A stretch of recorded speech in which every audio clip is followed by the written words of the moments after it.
السلام علیکم ورحمۃ اللہ وبرکاتہ۔ آج انشاءاللہ تجوید سیشن ہوگا ہمارا، اور اس میں جو ٹاپک ہے ہمارا وہ لحن اور اس کی اقسام، اس کو دیکھیں گے۔ نحمد و نصلی علی رسول الکریم، اما بعد فاعوذ باللہ من الشیطان الرجیم، بسم اللہ الرحمن الرحیم۔ رب اشرح لی صدری ویسر لی امری واحلل عقدۃ من لسانی یفقہوا قولی، رب زدنی علما رب زدنی علما، اللہم صلی وسلم علی نبینا محمد الہی آمین۔ لحن اور اس کی اقسام۔ لحن کا لغوی معنی غلطی اور اصطلاحی معنی قرآنی حروف کو قواعد تجوید کے خلاف غلط پڑھنا۔ لحن کی دو اقسام ہیں۔ لحن کی 2 ٹائپس ہیں، لحن جلی اور لحن خفی۔ تو سب سے پہلے ہم دیکھیں گے لحن جلی کو۔ لحن جلی کا لغوی معنی بڑی اور نمایاں غلطی، اور اس کے اصطلاحی معنی ہے مخارج و صفات لازمہ اور حرکات و سکنات میں غلطی کرنا۔ پھر آگے لحن جلی کی اقسام دیکھتے ہیں، کتنی ہیں؟ 5 اقسام ہیں اس کی۔ لحن جلی کا جو ٹاپک ہے دیکھیں، یہ بہت اہم ٹاپک ہے اور بہت ہی احتیاط کی ضرورت ہے۔ تو لحن جلی کی 5 ٹائپس ہیں، اس کو دیکھتے ہیں۔ نمبر 1 ہے ایک حرف کو دوسرے حرف سے بدل دینا۔ مثلا جیسے ہمارے پاس لفظ ہے الحمد، الحمد، اس کی جگہ کیا پڑھ دینا؟ الحمد، آنکھوں والا ہا لگا دینا۔ تو ایسا پڑھنا کیا ہے؟ غلط ہے۔ پھر نمبر 2 ہے کسی حروف کو بڑھا دینا۔ مثلا ہمارے پاس لفظ ہے نعبد، نعبد، اس کی جگہ نعبدو پڑھ دینا، یعنی دو کو کیا ہے؟ لمبا کرنا۔ نمبر 3 ہے کسی حرف کو کم کر دینا، جیسے ایاک، اس کی جگہ ایاک پڑھ دینا۔ یہاں پہ بھی کیا ہے؟ جیسے پہلے جو ہمارا سیشن تھا اس میں نے بتایا تھا حروف مدہ، تو یہاں پہ ہم مد کو ڈراپ کر رہے ہیں۔ ایاک، اس کی جگہ ایاک پڑھ دینا، یعنی یہاں پہ حروف کو کم کر دیا ہے۔ نمبر 4 ہے حرکات و سکنات کو ایک دوسرے کی جگہ پر پڑھنا، جیسے انعمت، اس کی جگہ کیا پڑھ دیں؟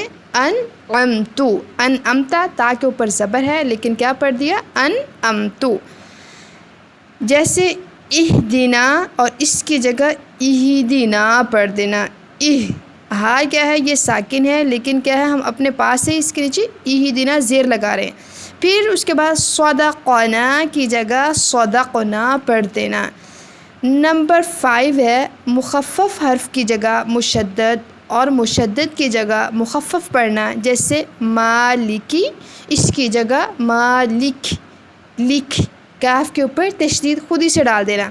پھر اس کے بعد ہے ایاک، اس کی جگہ ایاک پڑھ دینا۔ تو یہاں پہ کیا کیا؟ مد کو ڈراپ کر دیا ہے، یعنی تشدید کو پڑھا ہی نہیں ہے۔ تو لحن جو جلی ہے، جس کے ہم نے ابھی ایگزامپلس دیکھی ہیں، تو لحن جلی کے بارے میں جو حکم ہے وہ کیا ہے؟ یہ حرام غلطی ہے۔ کیوں؟ کیونکہ تلاوت قرآن میں ایسی غلطی بسا اوقات، یعنی بعض اوقات کبیرہ گناہ کا سبب بن جاتی ہے۔ کبیرہ گناہ، نعوذ باللہ۔ دیکھیں، ایک تو ہم قرآن جب پڑھ رہے ہیں تو وہ کیا ہے؟ کس کے لیے؟ نیکیوں کے لیے پڑھ رہے ہیں کہ ہماری نیکیاں بڑھیں، لیکن اگر آپ قرآن کو اس کا حق نہیں دے رہے، حروف کو کم کر رہے ہیں، بڑھا رہے ہیں، زیادہ کر رہے ہیں، زیادتی کر رہے ہیں، تو یہ پھر کیا ہے؟ گناہ کبیرہ کے زمرہ میں آتا ہے۔ اللہم محفظنا من ذالک۔ پھر دیکھتے ہیں لحن خفی۔